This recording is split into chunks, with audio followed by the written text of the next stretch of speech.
High বন্ধুরা, আমি প্রিয়া। আজ তোমাদের সাথে শেয়ার করে নেব খুব সহজ পদ্ধতিতে চিলি বেবিকর্ন। যত সুন্দর খেতে তত তাড়াতাড়ি হয়ে যায়। সবার প্রথমে বেবিকর্নগুলোকে কেটে নিচ্ছি। সামান্য নুন দিয়ে 5-6 মিনিটের জন্য একটু সিদ্ধ করে নেব। এইদিকে আমি বেবিকর্নগুলো সিদ্ধ বসিয়ে দিয়েছি। এই সময় একটা পাত্রের মধ্যে 1 চামচ কর্নফ্লাওয়ার, সামান্য জল দিয়ে একটা মিশ্রণ তৈরি করব, যেটা আমি পরে ব্যবহার করব। এই সাইডে আমার বেবিকর্নগুলো ভালো সিদ্ধ হয়ে গেছে, তুলে নিয়ে ঠান্ডা করে নেব। ঠান্ডা করা বেবিকর্নগুলো আমি একটা পাত্রে নিয়ে নিয়েছি। দিয়ে দিচ্ছি নুন। নুনটা কিন্তু একদম অল্প দেবে, কারণ কি আমরা সিদ্ধ করার সময় নুন ব্যবহার করেছি। এর মধ্যে লঙ্কার গুঁড়ো, গোলমরিচের গুঁড়ো, আদা রসুন বাটা, সামান্য একটু ফুড কালার। যদি হাতের সামনে ফুড কালার থাকে অবশ্যই দেবে, কালারটা খুব ভালো আসবে। কিন্তু হলুদ দেবে না, এতে কিন্তু হলুদের ব্যবহার হয় না। দিয়ে দিচ্ছি tomato sauce, soya sauce, chilli sauce, আর দিয়ে দেবো 1 চামচের মতন ভিনিগার। প্রথমে এটাকে ভালো করে আগে মেখে নেব।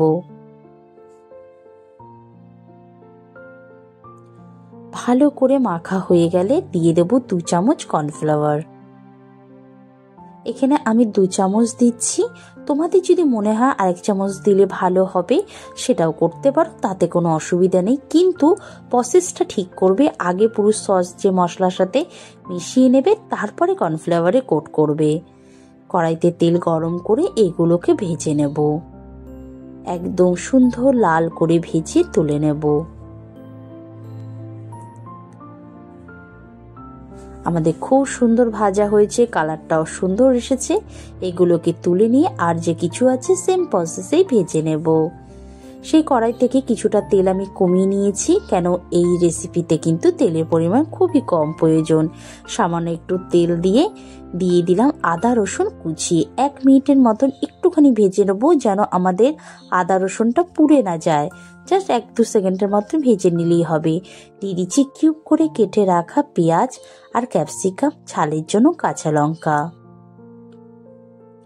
2 মিনিটের মতো একটু ভাজবো। যখন একটা হালকা নরম ভাব চলে আসবে, বেশি নরম যেন না হয়, কারণ এই চাইনিজ রেসিপি, যে কোনো চাইনিজ রেসিপি একটু ক্রাঞ্চি হলে খেতে ভালো লাগে।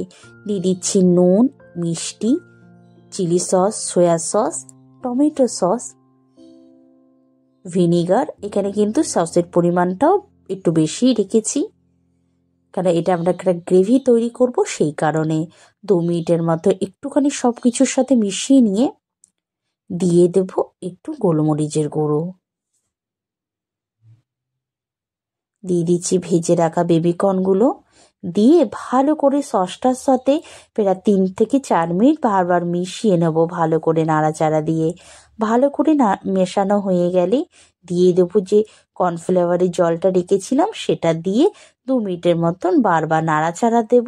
যখন একটা আঠালো ভাব চলে আসবে, বুঝে যাবে আমাদের রেডি হয়ে গেছে রেসিপিটা। এটা আমরা এখন পরিবেশন করে নেব। এত সুন্দর খেতে হয় আর খুব তাড়াতাড়ি হয়। অবশ্যই করবে, আমায় জানাবে কেমন হয়েছে। ভালো লাগলে একটা সাবস্ক্রাইব করে দিও। Thank you so much.